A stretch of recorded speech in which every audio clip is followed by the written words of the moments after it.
Halo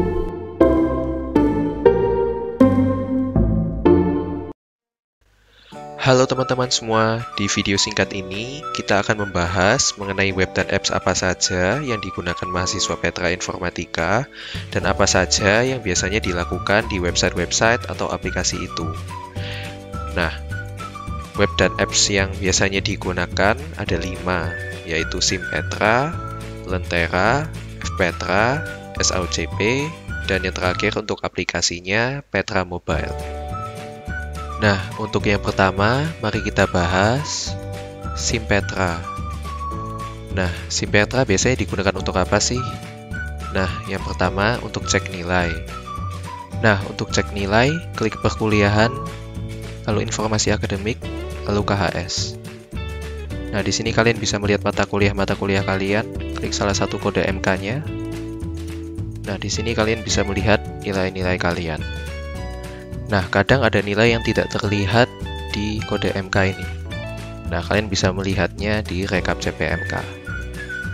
Nah, biasanya nilai-nilai yang tidak terlihat di sana bisa terlihat di sini. Selanjutnya, cek pembayaran kuliah. Nah, untuk mengecek pembayaran kuliah, klik perkuliahan, informasi tambahan, lalu keuangan. Nah, di sini kalian bisa melihat semuanya mengenai pembayaran kuliah. Selanjutnya, PRS. Untuk PRS online, kalian klik perkuliahan, lalu PRS online. Nah, di sini ada 4 tab, ada jurusan, fakultas, DMU, dan jurusan lain. Nah, misalnya kalian tidak dapat menemukan mata kuliah yang kalian ingin daftar di tab jurusan, maka pindah ke tab fakultas. Jika tidak menemukannya juga, maka pindah ke DMU dan jurusan lain. Lalu jika kalian sudah sampai di tab jurusan lain dan masih belum dapat menemukan mata kuliahnya, maka klik jurusan. Dan di sini kalian bisa lihat bahwa ada 2 informatika. Klik salah satunya, pilih semesternya. Nah, seharusnya mata kuliah yang kalian cari-cari akan berada di sini. Lalu pilih kuliahnya. Lalu pilih kelasnya. Dan jika sudah, klik tambah, dan mata kuliah akan masuk ke dalam tab ini. Jika sudah, jangan lupa untuk klik validasi. Nah, lalu untuk cek hasil PRS, diterima atau tidaknya itu di mana? Nah, klik perkuliahan, lalu informasi akademik, lalu KRS. Nah, di halaman ini kalian dapat tahu diterima atau tidaknya PRS kalian. Selanjutnya, mengganti password akun Petra. Nah, untuk mengganti password akun Petra kalian, klik keluar, lalu ganti password email. Nah, di sini kalian bisa mengganti password akun email Petra kalian. Selanjutnya, upload berkas mahasiswa. Nah, untuk mengupload berkas, klik biodata, lalu upload berkas. Nah, di sini kalian bisa mengupload berkas-berkas kalian dan juga melihat apakah upload-uploadnya sudah benar atau sesuai dengan permintaan mereka. Dan yang terakhir, mengisi angket dosen. Nah, untuk mengisi angket dosen, klik angket, lalu angket dosen MK. Nah, di sini kalian bisa mengisi angket dosen mata kuliah kalian. Nah, web selanjutnya yang akan kita bahas adalah Lentera. Nah, Lentera ini ada 2. Yang pertama ada lentera.petra.ac.id. Nah, ini adalah tampilan awal website Lentera. Untuk mengetahui basic-basic dalam menggunakan website ini, sudah ada tersedia video tutorial basic Lentera. Klik di sini untuk dapat belajar basic-basic dalam menggunakan website ini.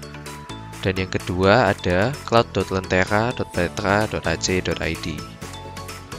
Nah, ini adalah tampilan awal website Cloud Lentera. Untuk mengetahui basic-basic dalam menggunakan website ini, scroll ke bawah dan klik Read More di video panduan Lentera Cloud untuk mahasiswa ini. Nah, biasanya Lentera ini digunakan untuk apa sih? Nah, biasanya digunakan untuk mendapatkan materi-materi perkuliahan seperti PowerPoint, PDF, dan lain-lain dari dosen-dosen kalian.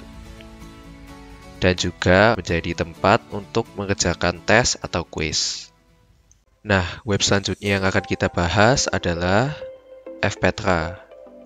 Nah, biasanya digunakan untuk apa sih? Nah, biasanya digunakan untuk mendapatkan soal tes atau tugas untuk mata kuliah yang berhubungan dengan pemrograman dan algoritma. Dan juga menjadi tempat untuk mengumpulkan tes atau tugas untuk mata kuliah yang berhubungan dengan pemrograman dan algoritma. Nah, jika kalian sudah login di FPetra, klik lecturer ini untuk mengatur siapa pengajar kalian dan juga atur file grupnya. Jika sudah, nanti akan muncul lectures file-nya dan kalian bisa mendownload soalnya. Lalu jika kalian ingin mengupload hasil kerja kalian bisa mengupload file kalian di sini dan juga jangan lupa untuk klik submit. Nah, web selanjutnya yang akan kita bahas adalah SAOCP. Nah, biasanya SAOCP ini digunakan untuk apa sih? Nah, biasanya digunakan untuk melihat jadwal praktikum yang tersedia. Dan juga digunakan untuk mendaftarkan diri untuk praktikum yang tersedia. Nah, jika kalian sudah login di SAOCP, klik jadwal praktikum untuk melihat jadwal-jadwal praktikum yang tersedia, dan juga klik daftar praktikum untuk mendaftarkan diri untuk praktikum-praktikum yang tersedia tadi. Nah, untuk yang terakhir, kita akan membahas mengenai aplikasi Petra Mobile. Nah, biasanya digunakan untuk apa sih Petra Mobile? Nah, biasanya digunakan untuk melihat jadwal kuliah, melihat jadwal UTS dan UAS. Nah, untuk mengecek jadwal kuliah, klik schedule. Nah, di sini kalian juga bisa melihat jadwal UTS dan UAS kalian. Nah, untuk melihat kalender akademik, klik kalender.